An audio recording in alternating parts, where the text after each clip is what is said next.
നമസ്കാരം. മറ്റൊരു വീഡിയോയിലേക്ക് എൻ്റെ പ്രിയപ്പെട്ട ഏവർക്കും സ്വാഗതം. അപ്പോൾ ഇന്നത്തെ വിഷയം എന്ന് പറയുന്നത് രാമായണം. രാമായണം എന്താണെന്ന് എല്ലാവർക്കും അറിയാമല്ലോ. ഹിന്ദു മതത്തിൻ്റെ ഒരു ആധികാരിക ഗ്രന്ഥമാണ് രാമായണം. അത് രചിച്ചത് വാൽമീകി മഹർഷിയാണ്.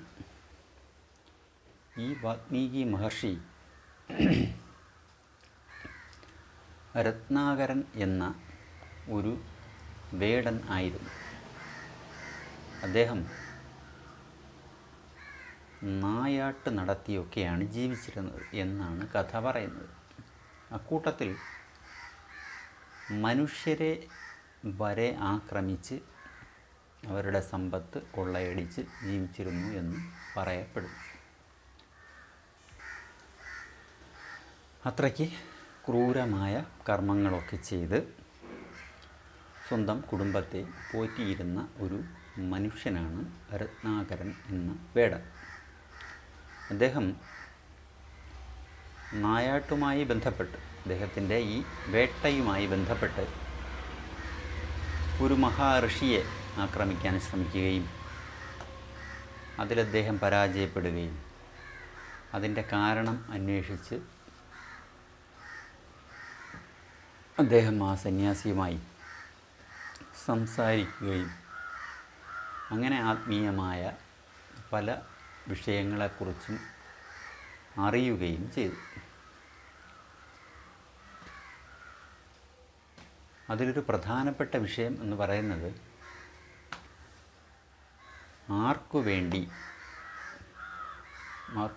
എന്ന് പറയുമ്പോൾ ഇപ്പോൾ ജന്മം നൽകിയ മാതാപിതാക്കൾക്ക് വേണ്ടി ആയാലും അച്ഛനും അമ്മയ്ക്കും വേണ്ടിയിട്ടായാലും വിവാഹം കഴിഞ്ഞ് ഭാര്യാമക്കൾ അവർക്ക് വേണ്ടിയിട്ടായാലും ബന്ധുക്കൾക്ക് വേണ്ടിയിട്ടായാലും സമൂഹത്തിന് വേണ്ടിയിട്ടായാലും ആർക്ക് വേണ്ടിയിട്ടായാലും തിന്മ ചെയ്യുന്നത് വേദനാജനകമായ ഫലം ഉളവാക്കുകയും ഭൗതിക ജീവിതത്തിൽ വേദനാജനകമായ ഫലം ഉളവാക്കുകയും മുക്തി എന്ന മാർഗത്തിലേക്ക് കടന്നു പോകുന്നതിന് തടസ്സമാകുകയും ചെയ്യും എന്ന് അദ്ദേഹം അറിയുന്നു. അപ്പോൾ താൻ ചെയ്യുന്ന സകല കർമ്മങ്ങളുടെയും ഫലം ഒന്ന്, അത് കുടുംബത്തിന് വേണ്ടി ആകയാൽ അതിൽ നിന്ന് ദോഷമൊന്നും സംഭവിക്കില്ല. തനിക്ക് വേണ്ടിയിട്ടെന്ന് അല്ല അദ്ദേഹം കരുതുന്നത്, തൻ്റെ കുടുംബത്തിന് വേണ്ടി, പ്രധാനമായും കുടുംബത്തിന് വേണ്ടി. വളരെ ചെറിയൊരംശം ഗൃഹനാഥനായ അദ്ദേഹത്തിനും ബാക്കി ഭൂരിഭാഗവും കുടുംബത്തിനും എന്നുള്ള അർത്ഥത്തിലാണ് അദ്ദേഹം ചിന്തിക്കുന്നത്. അപ്പോൾ വളരെ ചെറിയ ഒരു ഫലം മാത്രമേ തന്നിലേക്ക് വന്നു ചേരൂ എന്നൊരു ധാരണ പോലും അദ്ദേഹത്തിനുണ്ടായിരുന്നു. അത് സന്യാസിയുമായി സംസാരിക്കുന്ന സമയത്ത് ഉണ്ടായതാകാം. അല്ലെങ്കിൽ പാപപുണ്യ കർമ്മഫലങ്ങളെക്കുറിച്ചൊന്നും അദ്ദേഹത്തിന് ചിന്തിക്കേണ്ട കാര്യമില്ലല്ലോ. ആ ഒരവസ്ഥയിലല്ലല്ലോ അദ്ദേഹം ജീവിക്കുന്നത്.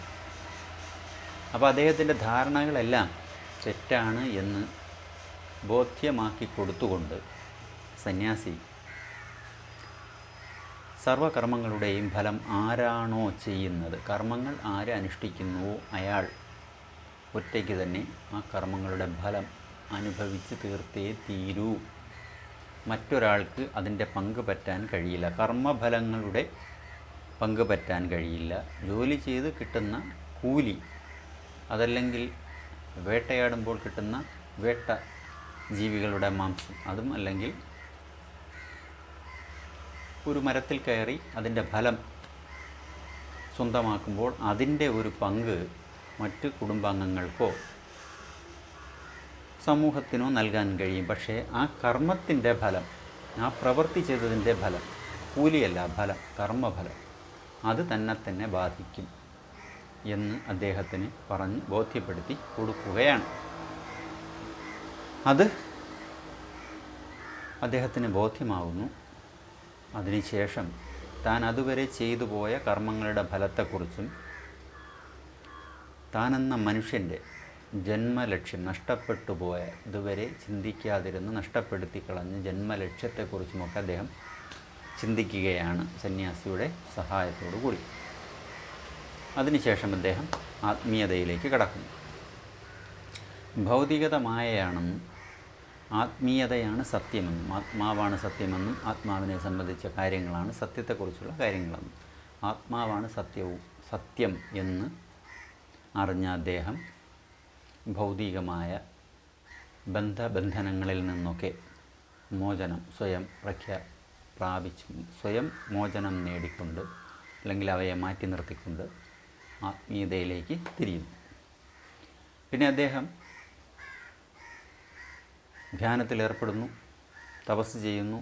അദ്ദേഹത്തെ ചിതൽ ഉറ്റു മൂടുന്ന വിധത്തിൽ അദ്ദേഹം ഏകാഗ്രനായിരുന്ന് തപസ് ചെയ്ത് ആത്മസാക്ഷാത്കാരം നേടി. അതിനുശേഷം വാൽമീകത്തിനുള്ളിൽ, വാൽമീകം എന്ന് വെച്ചാൽ ചിതൽപുറ്റെന്നാണ് അർത്ഥം പറയുന്നത്, വാൽമീകത്തിനുള്ളിൽ നിന്നും വന്നയാൾ എന്ന അർത്ഥത്തിൽ വാൽമീകി എന്ന പേര് സ്വീകരിച്ചു എന്നാണ് പറയപ്പെടുന്നത്. അപ്പോൾ ഒരു വേടൻ, രത്നാകരൻ എന്ന വേടൻ രചിച്ച ഗ്രന്ഥമല്ല രാമായണം. ഒന്ന്,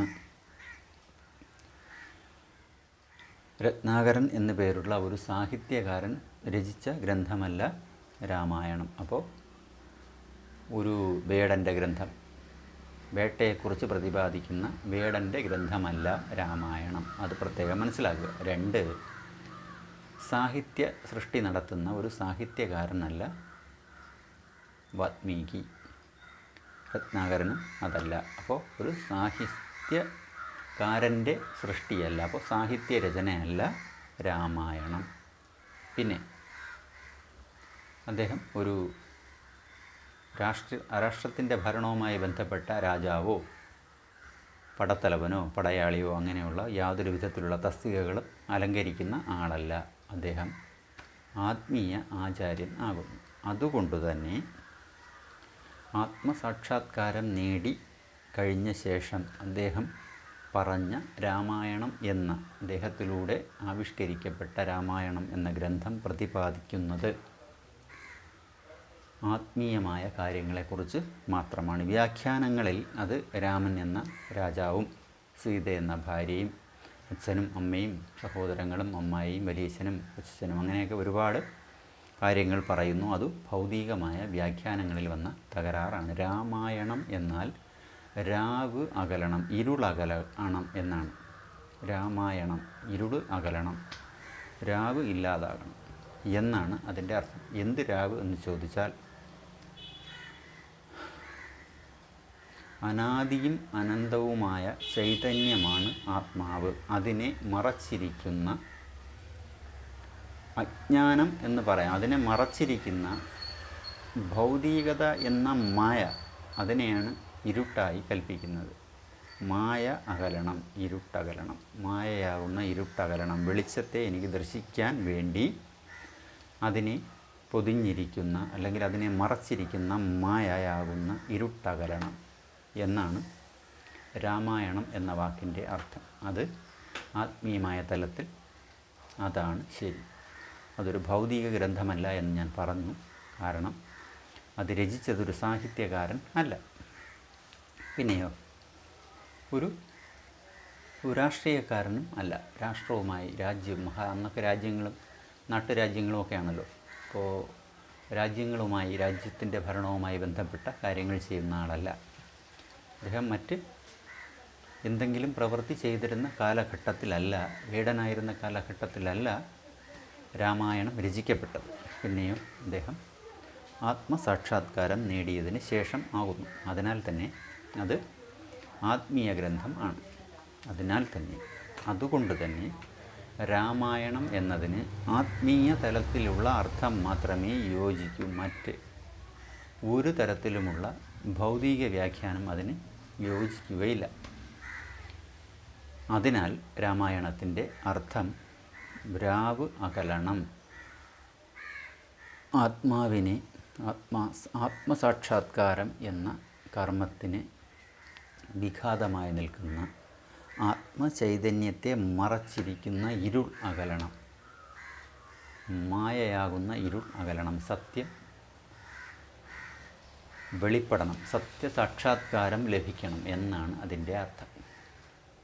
അപ്പോൾ ഇതാണ് രാമായണത്തെക്കുറിച്ച് പറയാനുള്ളത്. അപ്പോൾ രാമായണത്തിലെ നിരവധി അനവധി കഥകൾ, ഒരറ്റത്ത് നിന്ന് തുടങ്ങി അങ്ങേയറ്റം വരെ നീണ്ട കഥകൾ, ഭൗതിക കഥകൾ നിറഞ്ഞ അവസ്ഥയിലാണ് രാമായണം ഇന്നിരിക്കുന്നത്. അതല്ല രാമായണത്തിൻ്റെ ശരിയായ അർത്ഥം. അത് ഭൗതികവാദികളുടെ മനസ്സിൽ നിന്ന് പുറപ്പെട്ടതല്ല, അത് ആത്മീയ ആചാര്യൻ്റെ മനസ്സിൽ നിന്ന് പുറപ്പെട്ടതാണ്. അതിനാൽ തന്നെ അത് ആത്മീയ ഗ്രന്ഥമാണ്, ആത്മസാക്ഷാത്കാരവുമായി ബന്ധപ്പെട്ട ഗ്രന്ഥം. അത് ഭൗതിക ഗ്രന്ഥം അല്ല. അപ്പോൾ രത്നാകരൻ എന്ന വേടൻ ധ്യാനത്തിലൂടെ ഒരുപാട് സമയം എന്നല്ല, ദിവസങ്ങളോളം എന്നാണ് പറയുന്നത്, ദിവസങ്ങളോളം ഏകാഗ്രമായ ധ്യാനത്തിൽ ലയിച്ചിരുന്ന അദ്ദേഹം ചിതൽ പുറ്റിനുള്ളിൽ അകപ്പെട്ടു പോകുന്ന വിധത്തിൽ അത്ര കാലം അദ്ദേഹം ഏകാന്തമായ ധ്യാനത്തിൽ മുഴുകി എന്നാണ് പറയപ്പെടുന്നത്. അപ്പോൾ അദ്ദേഹം ആത്മസാക്ഷാത്കാരം എന്നാൽ എന്ത്, അത് എന്തിന് എന്ന് വ്യക്തമായി മഹാഋഷിയിൽ നിന്ന് അറിഞ്ഞതിന് ശേഷം അത് എങ്ങനെ പ്രാപ്തമാക്കാം, എങ്ങനെ നേടിയെടുക്കാം എന്നതിനെക്കുറിച്ച് ചിന്തിക്കുകയും അതിൻ്റെ വഴികൾ കണ്ടെത്തുകയും അതിനുശേഷം ആ വഴികളിലൂടെ കടന്നു പോവുകയും ചെയ്യുകയാണ് ചെയ്തത്. അതിൻ്റെ ഭാഗമായാണ് അദ്ദേഹം ധ്യാനത്തിലേർപ്പെടുകയും സമാധിസ്ഥനാകുകയും ഒക്കെ അദ്ദേഹം ചെയ്തു. അങ്ങനെ സാക്ഷാത്കാരം നേടി. അപ്പം അതിൻ്റെ ഭാഗമായാണ് അദ്ദേഹം ചിതൽ പുറ്റിനുള്ളിൽ അകപ്പെട്ടതും വാൽമീകി എന്ന പേര് ലഭിച്ചത്. അപ്പോൾ അദ്ദേഹം ശരിക്കും ആത്മസാക്ഷാത്കാരം നേടിയ വ്യക്തി ആണ്. വ്യക്തി എന്നല്ല, മഹാഋഷി ആണ്. അദ്ദേഹം അറിഞ്ഞ ആത്മസാക്ഷാത്കാരം എന്ത്, എങ്ങനെ എന്നതിനെക്കുറിച്ചാണ് രാമായണത്തിൽ ഉടനീളം പറഞ്ഞിരുന്നത്. വ്യാഖ്യാനങ്ങൾ ഭൗതികമാകുന്നതിന് മുൻപ് വാൽമീകി മഹർഷിയിൽ നിന്ന് രാമായണം പുറപ്പെടുമ്പോൾ അത് ശരിക്കും ഒരു ആത്മീയ ഗ്രന്ഥം മാത്രം ആയിരുന്നു. അതിനുശേഷം അത് നിരവധി സാഹിത്യകാരന്മാരും ഭാഷാ പണ്ഡിതന്മാരും വ്യാഖ്യാനിച്ചു.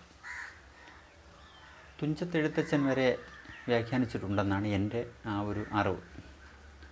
ആത്മീയ ഗ്രന്ഥങ്ങൾ സാഹിത്യകാരന്മാർ വ്യാഖ്യാനിക്കാൻ പാടില്ല. അവർക്ക് ഭാഷാ പാണ്ഡിത്യം ഉണ്ടായിരിക്കാം, പക്ഷേ ഭാഷാ പാണ്ഡിത്യത്തിൻ്റെ പരിധിയിൽപ്പെടുത്താവുന്ന ഗ്രന്ഥമല്ല ആത്മീയ ഗ്രന്ഥം.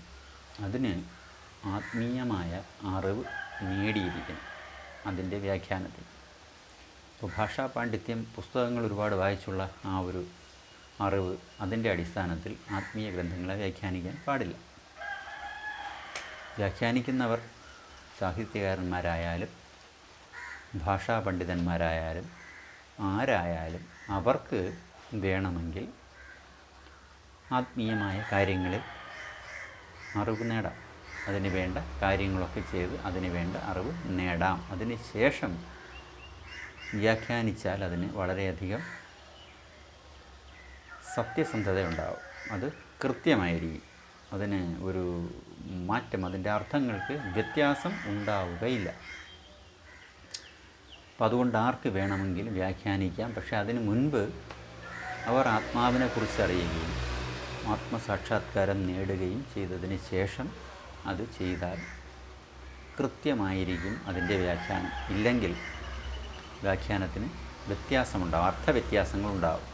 ഒരു ചെറിയ അർത്ഥവ്യത്യാസമുണ്ടായാൽ അതിനെ തുടർന്നത് വളരെ വലിയ അർത്ഥവ്യത്യാസങ്ങളിലേക്ക് കടന്നു പോകും. കാലങ്ങളിലൂടെ, തലമുറകളിലൂടെ കൈമാറ്റം ചെയ്യപ്പെടുമ്പോൾ അങ്ങനെ ഉണ്ടായ മാറ്റങ്ങളുടെ ഫലമാണ് രാമായണം ഒരു ഭൗതികമായ ഒരു രാജാവിൻ്റെയും രാജ്ഞിയുടെയും മക്കളുടെയും അടുത്ത തലമുറകളുടെയും യുദ്ധങ്ങളുടെയും ബഹളങ്ങളുടെയും ഒക്കെ പശ്ചാത്തലത്തിലേക്ക് കടന്നു പോകുവാൻ കാരണം. ഒരു സാധാരണ മനുഷ്യൻ്റെ മനസ്സിൽ ഉണ്ടാകുന്ന അവസ്ഥ വ്യത്യാസങ്ങൾ, ആ മനസ്സിലുള്ള സത്ചിന്തകളുടെയും ദുഷ്ചിന്തകളുടെയും തമ്മിലുള്ള യുദ്ധം, ഇതൊക്കെയാണ് അതിൽ പറഞ്ഞിരിക്കുന്നത്. അതല്ലാതെ ഭൗതികമായ കാര്യങ്ങളല്ല പറഞ്ഞിരിക്കുന്നത്. ഒരു മനുഷ്യൻ്റെ മനസ്സ് ആത്മീയതയ്ക്ക് വേണ്ടി തയ്യാറെടുക്കുമ്പോൾ ഉണ്ടാകുന്ന ബുദ്ധിമുട്ടുകൾ, കഷ്ടപ്പാടുകൾ, അതിനുവേണ്ടി ഉണ്ടാക്കുന്ന മാറ്റങ്ങൾ, പരിവർത്തനങ്ങൾ, ഇവയൊക്കെ ആണ് രാമായണത്തിലെ വിഷയങ്ങൾ. ശരിക്കും അതായിരുന്നു വിഷയങ്ങൾ. പക്ഷേ വ്യാഖ്യാതാക്കൾ ഭൗതികവാദികളായതിനാൽ, അല്ലെങ്കിൽ ഭാഷാ പണ്ഡിതന്മാരും സാഹിത്യകാരന്മാരും ആയതിനാൽ വ്യാഖ്യാനം അങ്ങനെ ആയിപ്പോയതാണ്. അപ്പോൾ മനസ്സിലാക്കേണ്ട കാര്യം എന്ന് പറയുന്നത്, ഒന്ന്, ഇത് ആത്മീയ ഗ്രന്ഥമാണ്. ഒരു വേടൻ എന്ന വ്യക്തിയുടെ ജീവിതത്തിൽ നിന്ന് ഒരു മഹാഋഷിയുടെ, ആത്മസാക്ഷാത്കാരം നേടിയ മഹാഋഷിയുടെ ജീവിതത്തിലേക്ക് ചെന്നെത്തുന്നത് വരെയുള്ള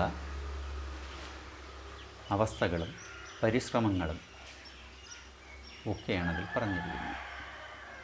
അപ്പോൾ ഒരു വേടൻ എന്ന് പറയുന്നത് ഒരു സാധാരണ ലെവലിലും കുറേ കൂടെ താഴെ വന്ന് ജീവിക്കുന്ന മനുഷ്യനാണ്. ഒരു സാധാരണ മനുഷ്യനും കുറച്ചുകൂടി താഴെ വന്ന് ജീവിക്കുന്ന മനുഷ്യനാണ്.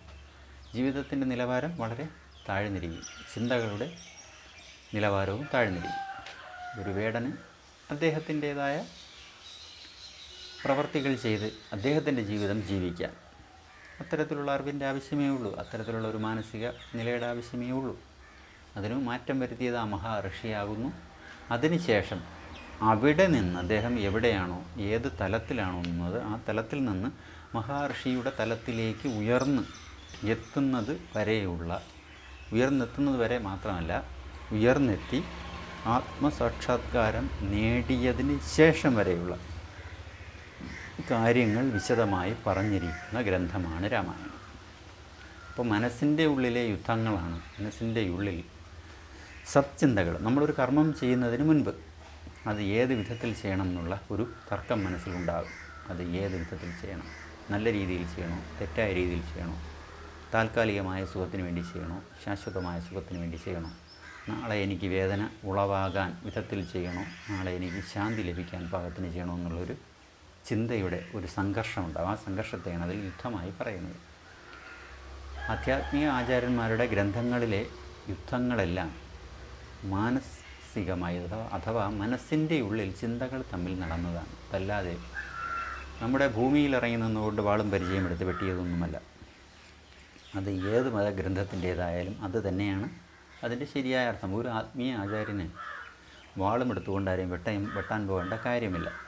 വാളും എടുത്തുകൊണ്ടൊരു മനുഷ്യനെ വെട്ടാൻ പോകുന്ന കർമ്മം ആവശ്യമുള്ള വ്യക്തി ആത്മീയ ആചാര്യനുമല്ല. അദ്ദേഹം ഒരു സാധാരണ മനുഷ്യനാണ്. സാധാരണ മനുഷ്യർക്കാണ് അക്രമത്തിലൂടെ മാത്രമേ ലക്ഷ്യപ്രാപ്തി നേടുമെന്ന വിശ്വാസം ഉള്ളത്, അനുഭവമുള്ളത്. ഒരു ആത്മീയ ആചാര്യന് അത്തരത്തിലുള്ള അനുഭവമല്ല, അറിവല്ല ഉള്ളത്. അദ്ദേഹത്തിൻ്റെ വാക്കുകൾ കൊണ്ട് അദ്ദേഹത്തിന് ആരെയും മാനസാന്തരപ്പെടുത്താൻ കഴിയും. അതിന് കഴിയാതെ വാളെടുത്തവൻ ഒരിക്കലും ആത്മീയാചാര്യനല്ല, സാധാരണ മനുഷ്യനാണ്. ഭാഷാ പാണ്ഡിത്യമുള്ള കുറേയധികം ഗ്രന്ഥങ്ങൾ വായിച്ചറിവുള്ള ഒരു വ്യക്തിയാണ്. അവർക്കാണ് അതിൻ്റെ ആവശ്യം. ഏതിൻ്റെ ആവശ്യം? ആയുധം എടുത്ത് യുദ്ധം ചെയ്യേണ്ട ആവശ്യം. ആത്മീയ ആചാര്യന് അതിൻ്റെ ആവശ്യമില്ല. സത്യത്തെ അറിഞ്ഞ ആളിന് സത്യത്തെക്കുറിച്ച് പറഞ്ഞ് മനസ്സിലാക്കിയാൽ തന്നെ മനുഷ്യന് ആവശ്യമുള്ള മാനസാന്തരത്തിലേക്ക് വരുത്താൻ കഴിയും. മാനസികമായ മാറ്റം ഏതൊരു മനുഷ്യരിലും വരുത്താൻ കഴിയും. അപ്പോൾ അതിന് അറിവും കഴിവുമുള്ള മനുഷ്യൻ എന്ന് വെച്ചാൽ സാധാരണ മനുഷ്യനല്ല, ആത്മീയ ആചാര്യന് എന്തിന് വാളെടുക്കണം? അപ്പോൾ അത് തെറ്റായ വ്യാഖ്യാനം ആണ്. ഏതാണ് തെറ്റായ വ്യാഖ്യാനം?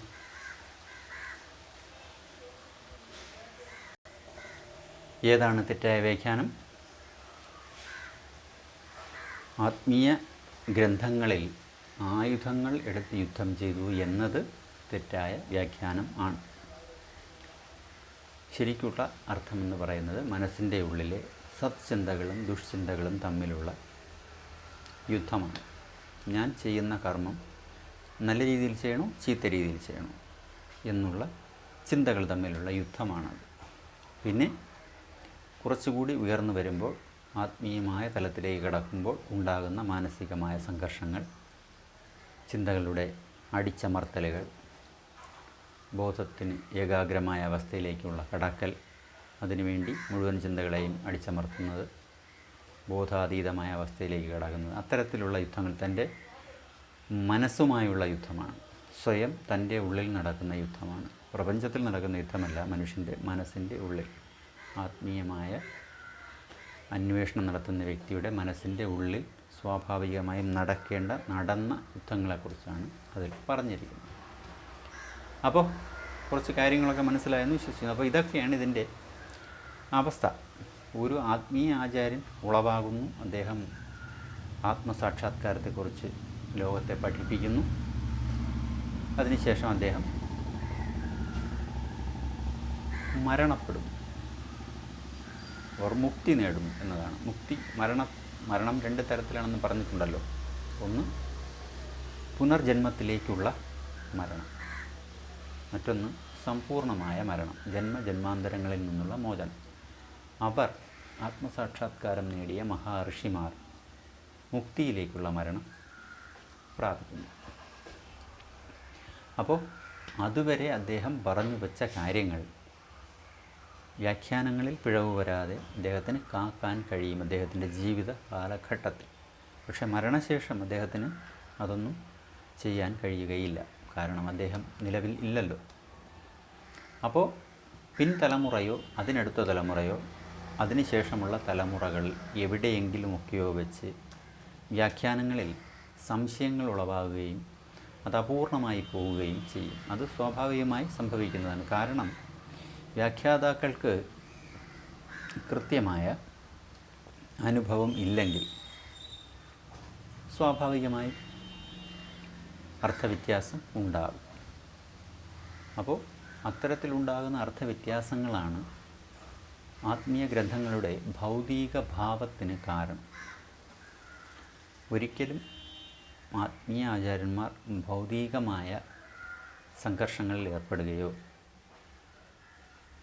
ഏതെങ്കിലും ഒരു മനുഷ്യനെ ദ്രോഹിക്കാൻ പറയുകയോ ഏതെങ്കിലും ജീവജാലങ്ങളെ വേദനിപ്പിക്കാൻ പറയുകയോ ഒന്നും ചെയ്യില്ല.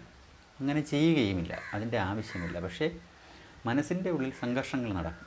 അത് നന്മ മാത്രം ചെയ്യുവാനും തിന്മയെ ഒഴിവാക്കുവാനും മുക്തി പ്രാപിക്കുവാൻ വേണ്ടതായ ആത്മീയമായ കർമ്മങ്ങൾ ചെയ്യുന്നതിനും വേണ്ടിയാണ്. അവയെക്കുറിച്ചുള്ള വിശദീകരണങ്ങളാണ് കാലക്രമത്തിൽ യുദ്ധങ്ങളായി മാറുന്നത്. അതിനെ പിൻപറ്റിയാണ് പലപ്പോഴും മനുഷ്യർ ആയുധമെടുത്ത് അനവധി മനുഷ്യരെ കൊന്നുകളയുന്നത്. അത് പറഞ്ഞു തിരുത്താൻ ആത്മീയ ആചാര്യന്മാർ ഇല്ലാത്തതുകൊണ്ടോ അതല്ലെങ്കിൽ ആത്മീയ ആചാര്യന്മാരെ അംഗീകരിക്കാത്തത് കൊണ്ടോ ആണ് അത് നീണ്ടു നിൽക്കുന്നത്. സമുദായത്തിൽ അത്തരത്തിലുള്ള അക്രമങ്ങൾ മതഗ്രന്ഥങ്ങൾ പഠിപ്പിക്കുമ്പോൾ അത് തെറ്റാണ് എന്ന് പറഞ്ഞ് മനസ്സിലാക്കുവാൻ ആ മതത്തിനുള്ളിൽ നിന്നൊരു ആത്മീയ ആചാര്യൻ ഉളവാകുന്നില്ലെങ്കിൽ ഒന്നുകിൽ അത് ആ മതവിഭാഗം അത്തരത്തിൽ വളർന്നു വരേണ്ട മനുഷ്യരെ അടിച്ചമർത്തുന്നത് കൊണ്ടാകാം, അതിനുള്ള അവസരം അവർക്കില്ലാത്തത് കൊണ്ടാകാം. അത് പോയിട്ട് മറ്റു സമുദായങ്ങളിൽ നിന്ന് ആത്മീയ ആചാര്യന്മാർ മറ്റു രാജ്യങ്ങളിൽ നിന്നോ മറ്റു ദേശങ്ങളിൽ നിന്നോ ഒക്കെ ആത്മീയ ആചാര്യന്മാർ ആത്മീയമായ കാര്യങ്ങൾ അവരുടെ ഗ്രന്ഥത്തെ അടിസ്ഥാനപ്പെടുത്തി വ്യാഖ്യാനിച്ച് നൽകുമ്പോൾ അത് സ്വീകരിക്കാത്തതും ഒരു കുഴപ്പത്തിന് കാരണമാണ്. ഇത്തരത്തിലുള്ള ബുദ്ധിമുട്ടുകൾക്ക് കാരണമാണത്.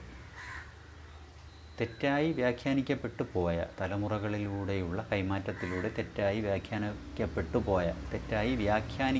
പോയ മതഗ്രന്ഥങ്ങളെ തിരുത്തിയെടുക്കുവാനുള്ള അവസരം എല്ലാ ദേശങ്ങളിലുമുള്ള ആത്മീയ ആചാര്യന്മാർക്ക് ഉണ്ട്. അവർക്കതിനുള്ള കഴിവുണ്ട്. ആത്മീയ ആചാര്യന്മാർക്ക് മുന്നിൽ ഏത് രാജ്യത്ത് ഉണ്ടായ ആവിഷ്കരിക്കപ്പെട്ട ആത്മീയ ഗ്രന്ഥമായാലും ശരി, അവർക്ക് അതിലെ വിഷയങ്ങൾ കൃത്യമായി അറിയാൻ കഴിയും. കാരണം ആത്മീയമായ കാര്യങ്ങളെ പറ്റി പ്രതിപാദിക്കുന്നത് ഏത് രാജ്യത്തിരുന്നിട്ടായാലും ശരി ഒരേ വിഷയമല്ലേ പറയാൻ കഴിയൂ. പല ഭാഷയിലാവാം, പല നാടിൻ്റെ പ്രത്യേകതകൾ അവരുടെ നാടിൻ്റെ ആ ശൈലിയിലൊക്കെ ആവാം പറഞ്ഞിരിക്കുന്നത്, പക്ഷേ അർത്ഥം ഒന്നായിരിക്കും. വിഷയം ഒന്നായതുകൊണ്ട് വിശദീകരണങ്ങളും ഒന്നായിരിക്കും. അതുകൊണ്ട് അവർക്കതിന് മാറ്റം വരുത്താൻ കഴിയും. പക്ഷേ അതിനുള്ള അവസരം ജനങ്ങൾ നൽകണം. ഞങ്ങൾക്കിതു മതി ഇത് സമ്പൂർണമായും ശരിയാണ്, ഇതിനപ്പുറം ഒരു ശരിയില്ല, ഇതിൽ തെറ്റില്ല എന്ന് ധരിച്ച് ഉറച്ച് വിശ്വസിച്ചുകൊണ്ട് ആത്മീയ ആചാര്യന്മാരെ അകറ്റി നിർത്തിയാൽ മതഗ്രന്ഥങ്ങൾ ഏതവസ്ഥയിലാണോ ഇരിക്കുന്നത് ആ അവസ്ഥയിൽ തന്നെ ഇരിക്കും, അതിന് മാറ്റമുണ്ടാകില്ല. അതിൽ കടന്നുകൂടിയ അസ്വാഭാവികതകൾ മാറിപ്പോവുകയില്ല, അവയിലെ അപൂർണതകൾ ഇല്ലാതാവുകയില്ല. അതുകൊണ്ട് ദോഷമുണ്ട്. അതേപടി പഠിക്കുന്ന മനുഷ്യർക്ക് ദോഷമുണ്ടാകും, ഗുണത്തിന് പകരം ദോഷമുണ്ടാകും. സത്യഭാവത്തിൽ പഠിക്കുന്നവർക്ക് ഗുണമുണ്ടാകും. അസത്യഭാവത്തിൽ ഇരിക്കുന്നതിനെ സത്യഭാവം എന്ന് കരുതി പഠിച്ചാൽ ദോഷമുണ്ടാകും. അപ്പോൾ അതിനെക്കുറിച്ച് ചിന്തിക്കുക, പിടിവാശികൾ ഒഴിവാക്കുക. ശരിയായ ആത്മീയ ആചാര്യന്മാർ, ഈ വേഷപ്രച്ഛന്നരായ ഒരു ആത്മീയ ആചാര്യൻ്റെ വേഷം എന്തെന്ന് ജനങ്ങൾ ധരിച്ചിരിക്കുന്നു, ആ വേഷം ധരിച്ചിരിക്കുന്ന ആൾക്കാരെ കുറിച്ചല്ല പറയുന്നത്. ശരിക്കും ആത്മീയ ആചാര്യൻ ആയ ആളിൻ്റെ മനസ്സിന് സകല മതഗ്രന്ഥങ്ങളെയും ശരിയായി വ്യാഖ്യാനിക്കുവാൻ കഴിയും. അവർക്കേ കഴിയൂ. അവരെ കണ്ടെത്തുക, അവരുടെ വാക്കുകൾ സ്വീകരിക്കുക, അവർ നൽകുന്ന വ്യാഖ്യാനങ്ങളെ അംഗീകരിക്കുക. തെറ്റായ വ്യാഖ്യാനങ്ങളെ അംഗീകരിക്കാതിരിക്കുക, ശരിയായ വ്യാഖ്യാനങ്ങളെ അംഗീകരിക്കുക. ഒരു വ്യാഖ്യാനത്തിനും അതീതമാണ് എൻ്റെ ഗ്രന്ഥം എന്ന് കരുതാതിരിക്കുക. കാരണം ഇതൊന്നും നമ്മുടെ കാലഘട്ടത്തിൽ രചിക്കപ്പെട്ടതല്ല. തലമുറകൾക്ക്, നൂറുകണക്കിനും ആയിരക്കണക്കിനും തലമുറകൾക്ക് മുൻപ് രചിക്കപ്പെട്ടതാണ് ഭൂരിഭാഗം മതഗ്രന്ഥങ്ങൾ. അപ്പോൾ മാറ്റങ്ങൾ, വ്യത്യാസങ്ങൾ, വ്യാഖ്യാനങ്ങളിലെ പിഴവുകളൊക്കെ ഉണ്ടാകാം. അതുകൊണ്ട് വാശികൾ ഒഴിവാക്കുക, കഴിയുമെങ്കിൽ മതഗ്രന്ഥങ്ങൾക്ക് അവസരം നൽകുക. ശരിയായ ആത്മീയ ആചാര്യന്മാർക്ക് വ്യാഖ്യാനിക്കുവാൻ, ശരിയായ അർത്ഥം പറഞ്ഞു തരുവാൻ. അപ്പോൾ രാമായണത്തെക്കുറിച്ചാണ് നമ്മൾ പറഞ്ഞുകൊണ്ടിരുന്നത്. അക്കൂട്ടത്തിൽ രാമായണത്തിന് ഉണ്ടായ മാറ്റങ്ങൾ പോലെ തന്നെ ലോകത്തെ സകല മതഗ്രന്ഥങ്ങൾക്കും മാറ്റങ്ങൾ ഉണ്ടായിട്ടുണ്ട്, ഇനി ഉണ്ടാവുകയും ചെയ്യും. മനുഷ്യൻ എത്ര കാലം ജീവിച്ചിരിക്കുന്നുവോ അത്രയും കാലം ആത്മീയ ആചാര്യന്മാർ ഉണ്ടായിക്കൊണ്ടേയിരിക്കും. അതിന് കാരണം അവരുടെ ജനന ജീവിത മരണത്തിന് ശേഷം അവരോളം അനുഭവം നേടിയ വ്യക്തികൾ ഇല്ല എങ്കിൽ അവരുടെ ഗ്രന്ഥം അവരിലൂടെ ആവിഷ്കരിക്കപ്പെട്ട ഗ്രന്ഥത്തിലെ വിഷയങ്ങൾ അല്ലെങ്കിൽ അവരിലൂടെ ആവിഷ്കരിക്കപ്പെട്ട അറിവുകൾക്ക്, അവയുടെ വ്യാഖ്യാനങ്ങൾക്ക്, വിശദീകരണങ്ങൾക്കൊക്കെ അർത്ഥവ്യത്യാസങ്ങളും അപൂർണതകളുമൊക്കെ ഉണ്ടാകും, ഉറപ്പായും ഉണ്ടാകും. അത് നിവർത്തിക്കുവാൻ, അതിനെ ഇല്ലാതാക്കുവാനായി, ശരിയായ അവസ്ഥയിലേക്ക് മാറ്റുവാനായി, പുതുതായി കാര്യങ്ങൾ പറഞ്ഞ് മനസ്സിലാക്കുവാനായി, തെറ്റില്ലാതെ പുതുതായി കാര്യങ്ങൾ പറഞ്ഞ് മനസ്സിലാക്കുവാനായി തലമുറകൾ കൂടുമ്പോൾ ആത്മീയ ആചാര്യന്മാർ ഉളവാകും. അത് ഉളവായേ തീരൂ. അതല്ലെങ്കിൽ തെറ്റുകൾ, ചെറിയ തെറ്റുകൾ, വലിയ അല്ലെങ്കിൽ പൂർണ്ണമായ ശരി നിറഞ്ഞ ആത്മീയ ആചാര്യൻ്റെ വാക്കുകളിൽ അല്ലെങ്കിൽ ഗ്രന്ഥങ്ങളിൽ ചെറിയ തെറ്റുകൾ, ചെറിയ വ്യാഖ്യാന പിഴവുകൾ ഉണ്ടായി അത് വളർന്നു വലുതായി സമ്പൂർണ്ണമായ തെറ്റിലേക്ക് കടന്നുപോകും. ആത്മീയതയെ ഭൗതികമായി വ്യാഖ്യാനിച്ചാൽ അത് സമ്പൂർണ്ണമായ തെറ്റാണ്. അത്തരത്തിലുള്ള അവസ്ഥ ഉണ്ടാകും. നമ്മളറിയാതെ, മനുഷ്യവംശം അറിയാതെ തന്നെ ശരിയെന്ന് കരുതി തെറ്റുകൾ ചെയ്ത് തെറ്റിൻ്റെ ഫലം അനുഭവിച്ചു കൊണ്ടേയിരിക്കും. അപ്പോൾ അത്തരത്തിലൊരവസ്ഥ ഉണ്ടാകാതിരിക്കുവാൻ വേണ്ടി കാലങ്ങൾ കൂടുമ്പോൾ ആത്മീയ ആചാര്യന്മാർ ഉളവാകും. ഉളവായേ തീരൂ. ജനങ്ങളെ ശരിയിലേക്ക് നയിക്കുവാൻ, മനുഷ്യൻ്റെ ജന്മലക്ഷ്യമായ മുക്തി അവന് നേടുവാൻ വേണ്ടി, അവന് ലഭിക്കുവാൻ വേണ്ടി, അവനെ ആ വഴിയിലേക്ക് നയിക്കുവാൻ വേണ്ടി, അവനറിഞ്ഞ ശരിയെന്ന് ധരിക്കുന്ന തെറ്റുകളെ തിരുത്തുവാൻ വേണ്ടി, അവൻ്റെ ലക്ഷ്യപ്രാപ്തി അവന് നേടിക്കൊടുക്കുവാൻ വേണ്ടി ആത്മീയ ആചാര്യന്മാർ ഉളവാകും. മനുഷ്യവംശം നിലനിൽക്കുന്നിടത്തോളം ഉളവാകും. അവരെ അംഗീകരിക്കുന്നതും അവരുടെ വാക്കുകൾ സ്വീകരിക്കുന്നതും മനുഷ്യൻ്റെ ഇഷ്ടം. മുക്തി നേടണം എന്നാഗ്രഹമുണ്ടെങ്കിൽ, ഗുണം നേടണം എന്നാഗ്രഹമുണ്ടെങ്കിൽ സ്വീകരിക്കാം. സ്വീകരിച്ചില്ല എന്ന് പറഞ്ഞ് വേറെ പ്രശ്നങ്ങളൊന്നുമില്ല. ഈ മായയ്ക്കുള്ളിൽ, സുഖദുഃഖ സമ്പൂർണമായ പ്രപഞ്ചം എന്ന ഈ മായയ്ക്കുള്ളിൽ, ഈ ഭൗതികതയ്ക്കുള്ളിൽ ആണ്ട് കിടക്കുകയേ ഉള്ളൂ. വേറെ പ്രശ്നങ്ങളൊന്നുമില്ല. ജന്മജന്മാന്തരങ്ങളിലൂടെ സുഖ-ദുഃഖ സമ്മിശ്രമായ ജന്മജന്മാന്തരങ്ങളിലൂടെ കടന്ന് പോയിക്കൊണ്ടേയിരിക്കാം. അത്രയേ ഉള്ളൂ, വേറെ കുഴപ്പമൊന്നുമില്ല. കർമ്മഫലങ്ങളൊക്കെ അനുഭവിച്ച് ജന്മങ്ങളിൽ നിന്ന് ജന്മങ്ങളിലേക്ക് കടന്ന് പോയിക്കൊണ്ടേയിരിക്കാം. അപ്പോൾ അത് അവരവരുടെ താല്പര്യമാണ്. സ്വീകരിക്കാം, അല്ലെങ്കിൽ എന്തവസ്ഥയിലാണോ ഇരിക്കുന്നത് അതിനേക്കാൾ മോശമായതോ നല്ലതോ ആയ അവസ്ഥകളിലൂടെ കടന്നു പോയി ജനിച്ച് ജീവിച്ച് മരിച്ച് വീണ്ടും ജനിച്ച് ജീവിച്ച് മരിച്ച് പുനർജന്മങ്ങളിലൂടെ കടന്നു പോയിക്കൊണ്ടേയിരിക്കാം. അത് മനുഷ്യൻ്റെ സ്വാതന്ത്ര്യം. അപ്പോൾ ഇതാണ് രാമായണത്തെക്കുറിച്ച് പറയാനുള്ളത്. അപ്പോൾ രാമായണം വേടനിൽ നിന്ന് മഹാഋഷിയിലേക്ക്, ആത്മസാക്ഷാത്കാരം നേടിയ മഹാഋഷിയിലേക്ക് വളർന്നെത്തിയ വാത്മീകി എന്ന മഹാഋഷിയുടെ കർമ്മങ്ങളുടെ സാധാരണ ഒരു ഭൗതിക ജീവിതാവസ്ഥയിൽ നിന്ന് ആത്മീയമായ കർമ്മങ്ങളുടെ ഏറ്റവും വലിയ ലക്ഷ്യമായ ആത്മസാക്ഷാത്കാരത്തെക്കുറിച്ച് വരെ പ്രതിപാദിക്കുന്ന ഗ്രന്ഥമാണ് രാമായണം. അതൊരു ഭൗതിക ഗ്രന്ഥം അല്ല, അതൊരു ആത്മീയ ഗ്രന്ഥമാണ്. അപ്പോൾ അത് മനസ്സിലാക്കുക. ആ ഗ്രന്ഥത്തിൻ്റെ അർത്ഥങ്ങൾ ആത്മീയമായി വ്യാഖ്യാനിച്ച് മനസ്സിലാക്കി ജീവിതത്തിലേക്ക് സ്വീകരിച്ച് ഗുണം നേടുക, മുക്തി പ്രാപിക്കുക എന്ന് പറയും. അപ്പോൾ ഇത്രയാണ് പറയാനുള്ളത്. മനസ്സിലായല്ലോ. രാമായണം എന്നാൽ ആത്മാവാകുന്ന